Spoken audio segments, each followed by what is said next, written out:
चलिए next topic start करते हैं। नेक्स्ट टॉपिक है होम रूल लीग मूवमेंट।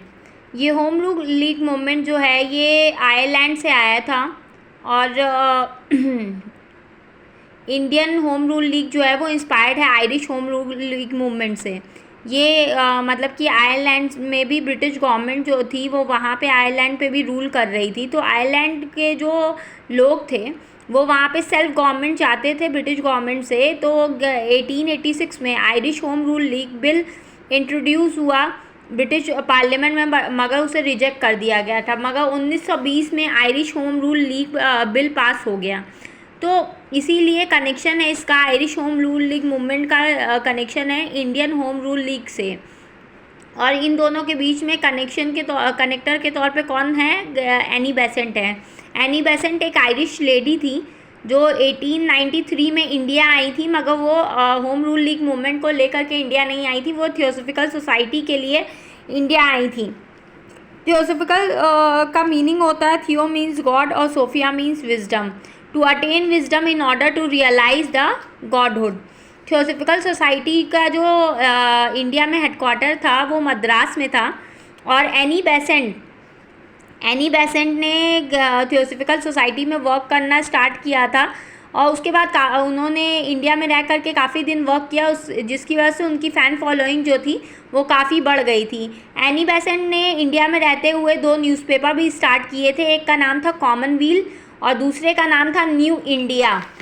अब ये दोनों न्यूज़पेपर थियोसॉफिकल सोसाइटी से रिलेटेड नहीं था, मतलब कि ये एक थियोसॉफिकल सोसाइटी से रिलेटेड मैसेज सिर्फ पास नहीं करते थे, बल्कि ये आपका पॉलिटिकल डिस्कशन से भी रिलेटेड, इंडियन पॉलिटिक्स से भी रिलेटेड ये न्यूज़पेपर में शेयर किए जाते थे चीज़ें। उसके बाद 1914 में एनी बेसेंट ने इंडियन नेशनल कांग्रेस ज्वाइन कर लिया और 1915 में एनी बेसेंट ने क्या किया कि होम रूल लीग मूवमेंट का आइडिया जो था वो बॉम्बे की जो इंडियन नेशनल कांग्रेस की जो सेशन हुआ था उसमें बॉम्बे में उन्होंने होम रूल लीग मूवमेंट का आइडिया प्रेजेंट किया और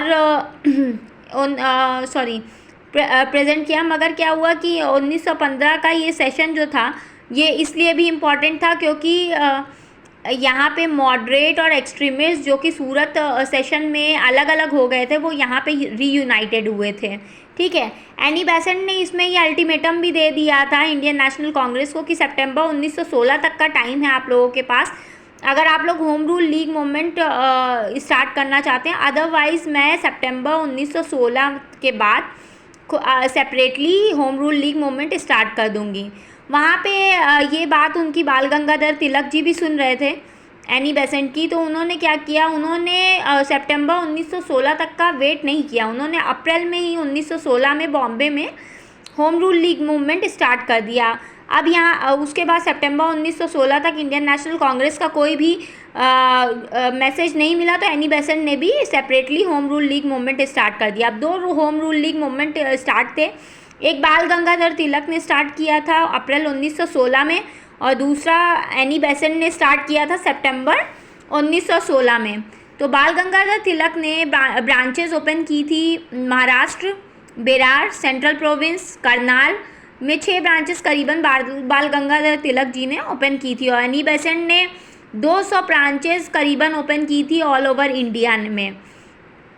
ठीक है, मतलब ये ब्रांचेस ओपन करके इन लोग करते क्या थे, इसमें पॉलिटिकल डिस्कशन करते थे जनरल पब्लिक के साथ, उनको पॉलिटिकल एजुकेशन प्रोवाइड करते थे और क्या करते थे, उनको ये नॉलेज प्रोवाइड करते थे कि उनको मोटिवेट करते थे कि भाई सेल्फ गवर्नमेंट की बात ब्रिटिश गवर्नमेंट से करो।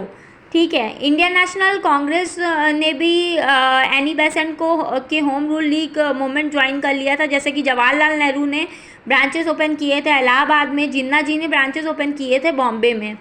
बाल Gangadhar Tilak home rule league movement, बाल गंगाधर तिलक ने जो home rule league movement start किए थे उसके डिमांड क्या क्या थे, उन्होंने क्या कहा था कि भाई जो स्टेट्स हैं उसको डिवाइड किया जाए उनके लैंग्वेज बेसिस पे, मतलब जो बंगला बोलने वाले लोग हैं वो बंगाली मतलब उनको बंगाल की तरफ मिले, जो महाराष्ट्रियन लैंग्वेज बोलने वाले उनको महाराष्ट्र मिले, ऐसे उनके लैंग्वेज के बेसिस पे ये स्टेट्स डिवाइड किया जाए। और वो उनका दूसरी डिमांड ये थी कि भाई जैसे इंडिया बाहर फॉरेन कंट्रीज़ में आप जाएंगे तो फ्रेंच बोलने वाले वहाँ पे उनकी कंट्रीज़ में फ्रेंच उनको पढ़ाया जाएगा, यूएस में जाएंगे इंग्लिश पढ़ाया जाएगा। तो हमारा हिंदुस्तान है तो यहाँ पे स्टूडेंट्स को हिंदी पढ़ाया जाए ना कि इंग्लिश, ठीक है।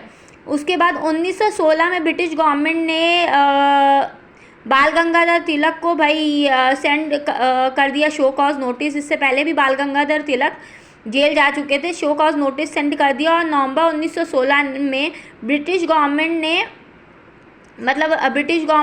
ने इनको अरेस्ट कर लिया था, मगर बाल गंगाधर तिलक वहाँ से बच करके आ गए क्योंकि जिन्ना उनका केस लड़ रहे थे। जिन्ना एक बहुत अच्छे लॉयर थे भाई। 1916 में कांग्रेस सेशन जब लखनऊ में हेल्ड हुआ, वहाँ पे लखनऊ में कांग्रेस सेशन 1916 में हेल्ड हुआ था। उसमें क्या हुआ कि बाल गंगाधर तिलक और एनी बेसेंट दोनों भाई अपने अपने होम रूल लीग मूवमेंट के प्रॉस कॉन्स बताने में लगे हुए थे, और बताने में लगे हुए थे कि भाई कौन ज़्यादा कॉम्पिटेंट है, कौन ज़्यादा अच्छा है। तो कांग्रेस सेशन एंड हुआ, तब क्या हुआ, एनी बेसेंट और बाल गंगाधर की तिलक तब भी स्टार्ट हुई थी। और उसके बाद दोनों अपनी अपनी चीज़ें बताने में लगे हुए थे कि मैं ज़्यादा कॉम्पिटेंट हूँ, मैंने इसमें वर्क किया, ये चीज़ें। उसके बाद क्या हुआ कि उसके बाद क्या हुआ कि जब ब्रिटिश गवर्नमेंट ने उसको देखा कि भाई इन लोग मतलब होम रूल लीग मूवमेंट अब काफ़ी लोगों के बीच में पॉपुलर हो गया है, लोग इसको ज्वाइन कर रहे हैं और ब्रिटिश गवर्नमेंट के अगेंस्ट जा रहे हैं, तो इस वजह से उन्होंने एनी बेसेंट को अरेस्ट कर लिया था। और मगर जब अरेस्ट किया एनी बेसेंट को तो उसके बाद उनकी पॉपुलैरिटी इतनी ज़्यादा इंडिया में थी कि लोग वो जिस जगह पे उनको अरेस्ट किया था उस जगह पे उनको लोग आपस में मतलब भीड़ लगा ली थी, उन्होंने प्रोटेस्ट करने लगे थे ताकि एनी बेसेंट को ब्रिटिश गवर्नमेंट छोड़ दे। जब एनी बेसेंट की पॉपुलैरिटी मॉडरेट्स ने देखी इंडियन नेशनल कांग्रेस में, तो उन्होंने भी भाई होम रूल लीग जल्दी से ज्वाइन कर लिया। बाल गंगाधर तिलक ने भी अनाउंसमेंट कर दिया कि एनी बेसेंट को अगर छोड़ा नहीं गया तो वो सिविल डिसोबीडियंस मूवमेंट स्टार्ट कर देंगे। फिर सितंबर 1916 में एनी बेसेंट को छोड़ दिया गया और मगर ये क्या था, होम रूल लीग मूवमेंट तब तक काफ़ी ढीला पड़ गया था। क्यों? क्योंकि इंडियन नेशनल कांग्रेस इसमें ज़्यादा रुझान नहीं ले रही थी, वो अभी भी किस चीज़ का वेट कर रही थी, मॉन्टेग्यू चंद्रशेखर रिफॉर्म का वेट कर रही थी। इससे रिलेटेड भी मैंने सेपरेट वीडियो बनाया हुआ है, आप चाहें तो जा करके देख सकते हैं। और ज़्यादा इंटरेस्ट ना होने की वजह से होम रूल लीग मूवमेंट धीमे धीमे ढीला पड़ने लगा और मतलब एक तरीके से ख़त्म ही हो गया। तो अगर आपको मेरी वीडियो पसंद आए तो आप प्लीज़ इसे लाइक कर दीजिएगा, कमेंट कर दीजिएगा, शेयर कर दीजिएगा और सब्सक्राइब भी कर लीजिएगा मेरे चैनल को please. Thank you so much.